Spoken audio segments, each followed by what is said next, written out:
नमस्कार मंडळी, गावाकडची टेस्ट या यूट्यूब चॅनलवर आणि फेसबुक पेजवर पुन्हा एकदा तुम्हा सगळ्यांचं मनापासून स्वागत करतो। मंडळी, आज आपल्या घरात असणार आहे उपवासाचा पदार्थ। सध्या नवरात्रीनिमित्त रोज वेगवेगळे आपण उपवासाचे पदार्थ दाखवतो। आता शेवटचा दिवस म्हणावा लागेल, हो आहे की नाही? होय, आज शेवटचा दिवस आहे आणि आज आम्ही आमच्या घरामध्ये काय बनवणार आहे उपवासाचा पदार्थ कारभारने आता सांगून टाक समजायलाच। तर आज आपण आहे ना रताळ्याचा आहे ना बालुशा बनवणार आहोत। हा मंडळी, आपण स्वीट मध्ये एक प्रकार बघतोय बालुशा, तोच आता खास उपवासासाठी रताळ्यापासून बनणार आहे। त्यामुळे शेवटपर्यंत व्हिडिओ बघा, नक्की रेसिपी कसा आहे, कृती कसा आहे, त्याच्यामध्ये काय काय वापरतात हे सगळं बघण्यासाठी शेवटपर्यंत व्हिडिओ बघावा लागेल। आणि आता करूयात सुरुवात आजच्या या रेसिपीला।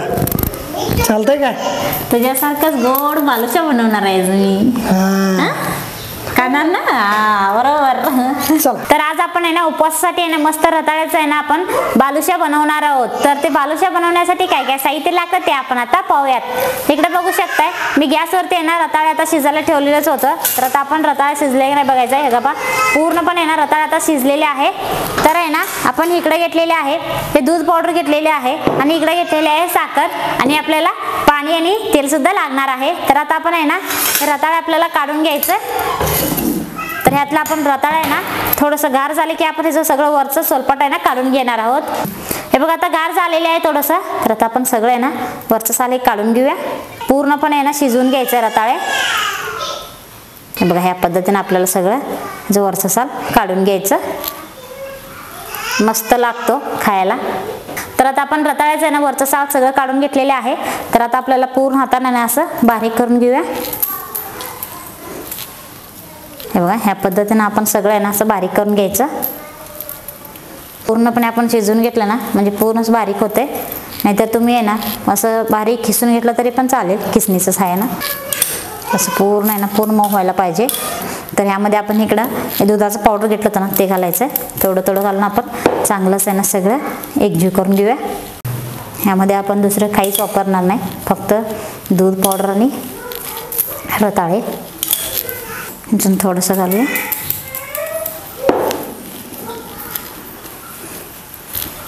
हे बघा आता आपण या पद्धतीने ना इकडं तयार करून घेतलेले आहे। बघू शकता ह्या पद्धतीने बालुशासाठी आहे ना इकडं आता तयार झालेले आहे। तर आता आपण हे बाजूला ठेवूया आणि आपल्याला पाक सुद्धा तयार करून घ्यायचा आहे। तर आता आपण पाक तयार करून घेणार आहोत, त्यासाठी आपण इकडे गॅस पेटवून घेऊया। आता गॅस पेटलेले आहे तर आपण एक पातेलं ठेवूया आणि ह्यामध्ये आहे ना आपण इकडं साखर घेतलं होतं ना, आपल्याला साखर घालायचं आणि ह्यामध्ये आपल्याला थोडंसं पाणी सुद्धा घालायचं। तर आपल्याला चांगलं असं आहे ना हे पाक आपण तयार करून घेऊया। पूर्ण साखर विरघळायला पाहिजे त्या पद्धतीने आपल्याला हे तयार करून घ्यायचं।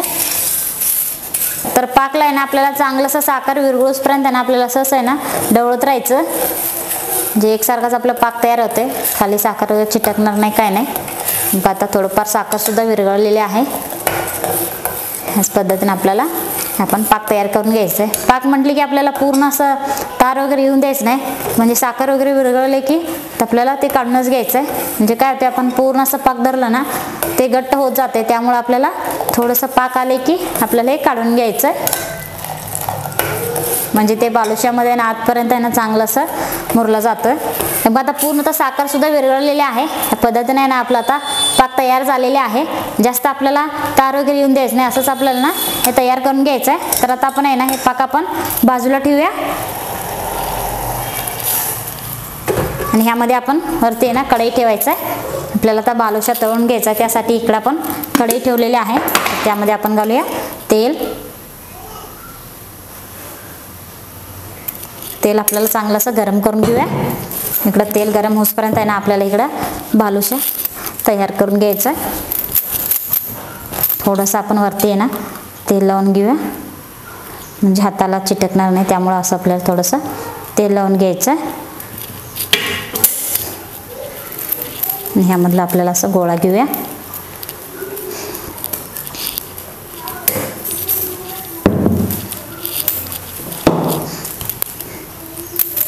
ह्या पद्धतीने आता आपल्याला हे वळून घ्यायचं आहे।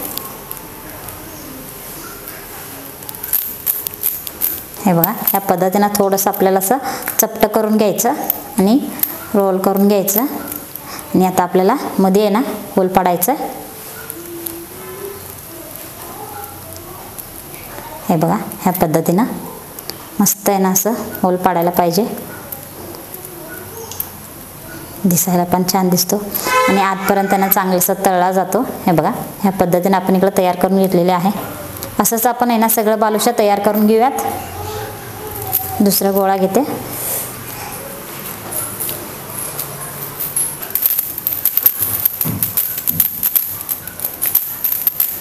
चांगलंसं सोल पाडायचं.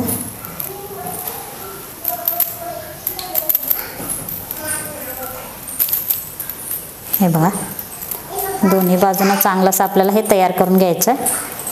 दिसायला पण छान दिसतंय आणि आतपर्यंत पण तळला जातो आणि पाकसुद्धा आहे ना आतपर्यंत जाते. त्यामुळं ह्या पद्धतीने आपल्याला तयार करून घ्यायचं.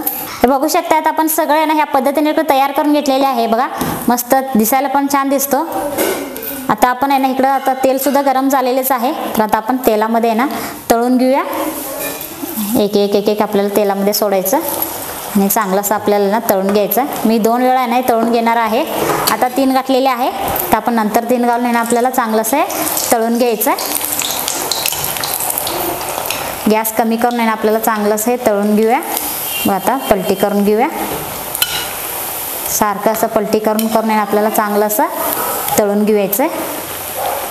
आतपर्यंत आहे ना चांगलंसं तळायला पाहिजे आणि कमी गॅस ठेवूनच आहे ना चांगलंसं आपल्याला हे तळून घ्यायचं.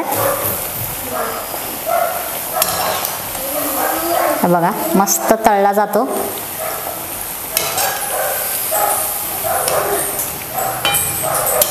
हे बघा, आता बालुशा आता चांगलंसं तळलेले आहे. बघू शकताय मस्त रंग सुद्धा खूप छान आलेले आहे.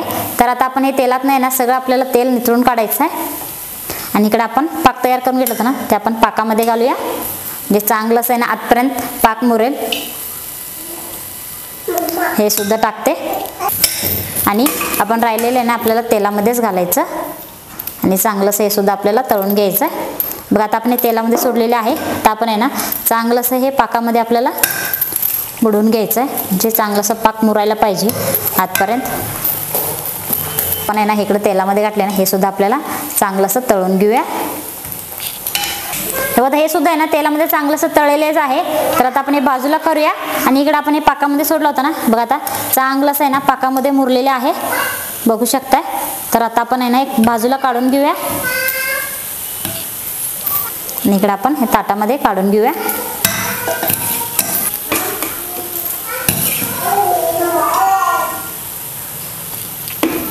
तर आता आपण हे तेलामधनं काढून आहे ना आपल्याला आता हे पाकामध्ये सोडायचं.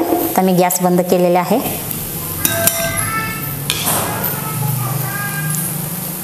आता हे सुद्धा आहे ना आपण 5 मिनिट आहे ना चांगलंसं पाकामध्ये आपल्याला मुरवायला ठेवायचं.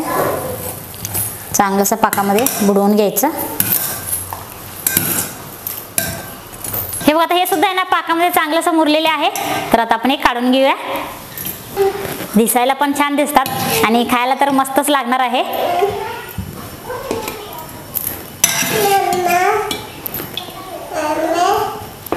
हे बघा, ह्या पद्धतीने आपण सगळं बालुशा तयार करून घेतलेले आहे.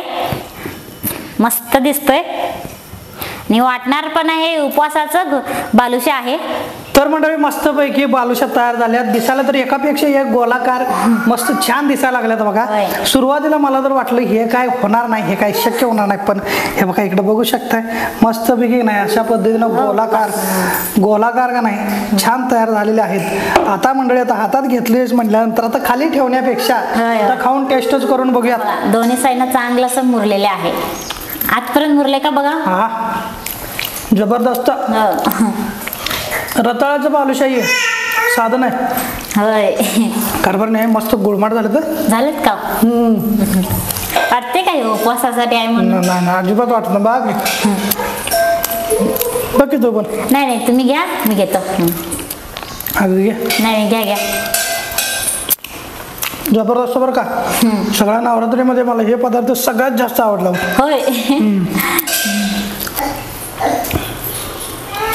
मस्त झाले, छान आतमध्ये मुरलेला पाक एक नंबर. कारभार नाही हो, हाड करून टाकले असतो. आता हे पदार्थ मला पुढल्या वर्षापर्यंत लक्षात राहणार. होय का? पुढल्या वर्षी तुला नाही आठवलं तर मी आठवण करून देणार. हे बनवा लागते. चालते की. चला म्हणजे शेवटचा दिवस आहे, बनवून बघा, खाऊन बघा आणि व्हिडिओला लाईक करून बघा, म्हणजे नवीन नवीन व्हिडिओ तुम्हाला पोचतील. सबस्क्राईब करायला विसरू नका. चला भेटूयात पुढच्या व्हिडिओमध्ये, तोपर्यंत पाहत राहा आपलं गावाकडची टेस्ट हे यूट्यूब चॅनल. धन्यवाद.